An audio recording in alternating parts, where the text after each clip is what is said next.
Hello. I recorded like half of this, and then apparently the sound didn't sync, and it made my sound slow motion and lower. So hopefully this time around that won't happen. But I'm back to read Chapter 2 of the Silmarillion, Part 4 of the reading that you are listening to from me and Veronica. This chapter is called Of Aule and Yavanna, and if you would like to follow along, there is a link to the digital copy of this book you may follow along with. So here we go. Chapter 2. Of Aule and Yavanna.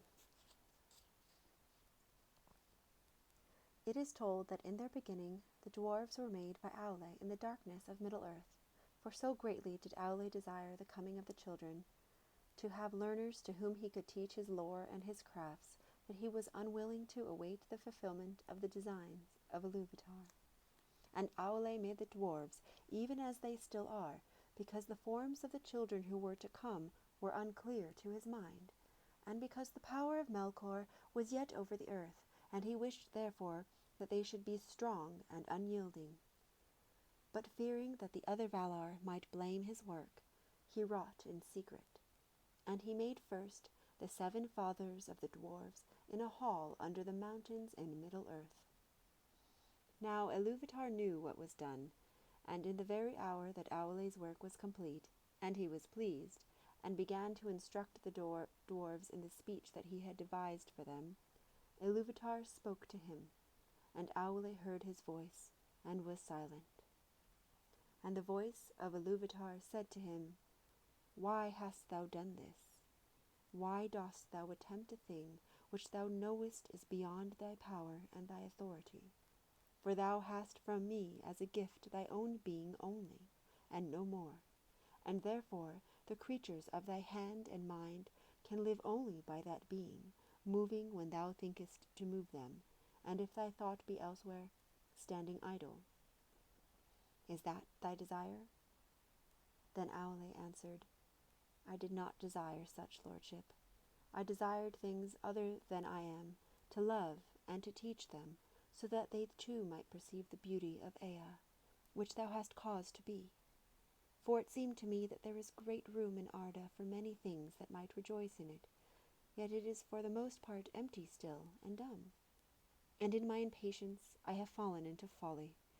Yet the making of things is in my heart for my own making by thee, and the child of little understanding that makes a play of the deeds of his father may do so without thought of mockery, but because he is the son of his father. But what shall I do now, so that thou be not angry with me forever? As a child to his father, I offer to thee these things, the work of the hands which thou hast made. Do with them what thou wilt. But should I not rather destroy the work of my presumption? Then Aule took up a great hammer to smite the dwarves, and he wept. But Iluvatar had compassion upon Aule and his desire, because of his humility, and the dwarves shrank from the hammer, and were afraid, and they bowed down their heads, and begged for mercy. And the voice of Iluvatar said to Aule, Thy offer I accepted even as it was made. Dost thou not see that these things have now a life of their own, and speak with their own voices? Else they would not have flinched from thy blow, nor from any command of thy will. Then Aule cast down his hammer, and was glad, and he gave thanks to Iluvatar, saying, May Eru bless my work, and amend it. But Iluvatar spoke again, and said, Even as I gave being to the thoughts of the Ainur at the beginning of the world, so now I have taken up thy desire, and given to it a place therein. But in no other way will I amend thy handiwork, and as thou hast made it, so shall it be. But I will not suffer this, that these should come before the firstborn of my design, nor that thy impatience should be rewarded. They shall sleep now in the darkness under stone, and shall not come forth until the firstborn have awakened upon earth. And until that time thou and they shall wait, though long it seem. But when the time comes, I will awaken them, and they shall be to thee as children, and often strife shall arise between thine and mine, the children of my adoption, and the children of my choice." Then Aule took the 7 fathers of the dwarves, and laid them to rest in far sundered places. And he returned to Valinor, and waited while the long years lengthened. Since they were to come in the days of the power of Melkor, Aule made the dwarves strong to endure. Therefore they are stone hard, stubborn, fast in friendship and in enmity, and they suffer toil and hunger and hurt of body more heartily than all the other speaking peoples, and they live long, far beyond the span of men, yet not forever. Aforetime it was held among the elves in Middle-earth that, dying, the dwarves returned to the earth and the stone of which they were made. Yet that is not their own belief, for they say that Aule the Maker, whom they call Mahal, cares for them and gathers them to Mandos in halls set apart, and that he declared to their fathers of old that Iluvatar will hallow them and give them a place among the children in the end. Then their part shall be to serve Aule, and to aid him in the remaking of Arda after the last battle. They say also that the 7 fathers of the dwarves return to live again in their own kin, and to bear once more their ancient names, of whom Durin was the most renowned in after ages, father of that kindred most friendly to the elves, whose mansions were at Khazad-dûm. Now, when Aule labored in the making of the dwarves, he kept his work hidden from the other Valar. But at last he opened his mind to Yavanna, and told her of all that had come to pass. Then Yavanna said to him, "Eru is merciful. Now I see that thy heart rejoiceth, as indeed it may. For thou hast received not only forgiveness, but bounty. Yet because thou hiddest this thought from me until this achievement, thy children will have little love for the things of my love. They will love first the things that made by their own hands, as doth their father. They will delve in the earth, and the things that grow and live upon the earth they will not heed. Many a tree shall feel the bite of their iron without pity."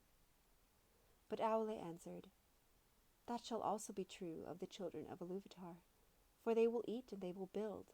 And though the things of thy realm have worth in themselves, and would have worth if no children were to come, yet Eru will give them dominion, and they shall use all that they find in Arda, though not by purpose of Eru, without respect or without gratitude."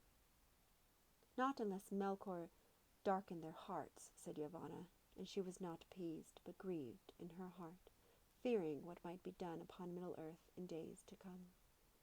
Therefore she went before Manwë, and she did not betray the counsel of Aule, but she said, "King of Arda, is it true, as Aule hath said to me, that the children, when they come, shall have dominion over all the things of my labor, to do as they will therewith?" "It is true," said Manwë.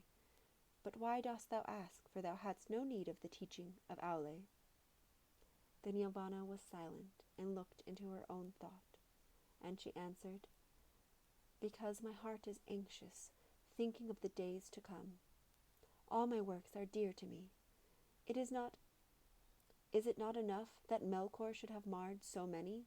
Shall nothing that I have devised be free from the dominion of others?" "If thou hast thy will, what wouldst thou reserve?" said Manwë. "Of all thy realm, what dost thou hold dearest?"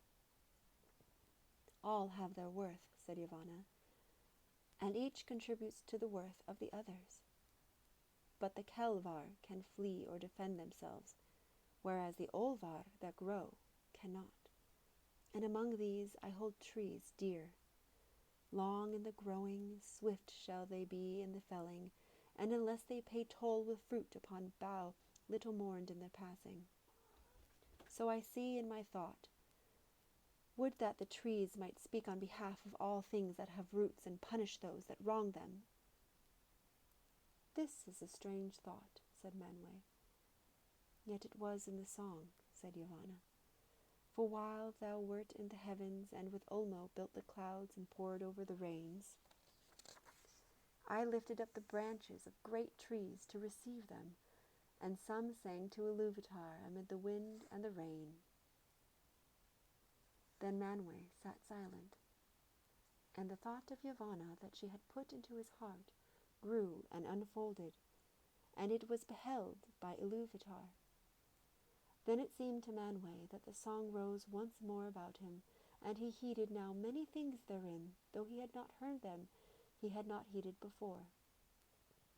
And at last the vision was renewed, and it was not now remote, for he was himself within it, and yet he saw that all was upheld by the hand of Iluvatar, and the hand entered in, and from it came forth many wonders that had until then been hidden from him in the hearts of the Ainur.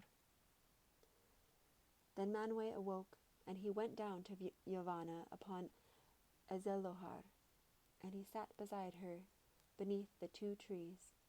And Manwë said, O Kementari, Eru hath spoken, saying, Do then any of the Valar suppose that I did not hear all the song, even the last sound of the least voice? Behold, when the children awake, then the thought of Yavanna will awake also, and it will summon spirits from afar, and they will go among the Kelvar and the Olvar, and some will dwell therein and be held in reverence, and their just anger shall be feared.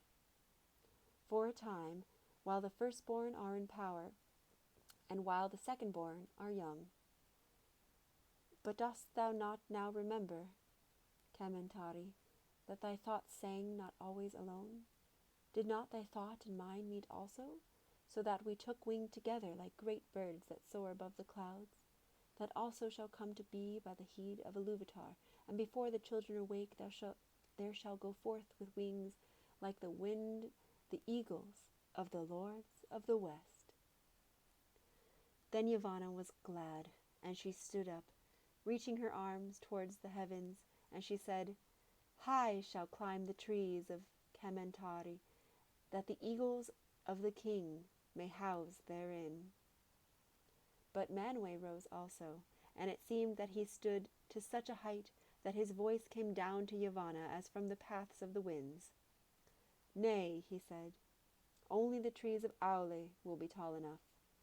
In the mountains the eagles shall house, and hear the voices of those who call upon us.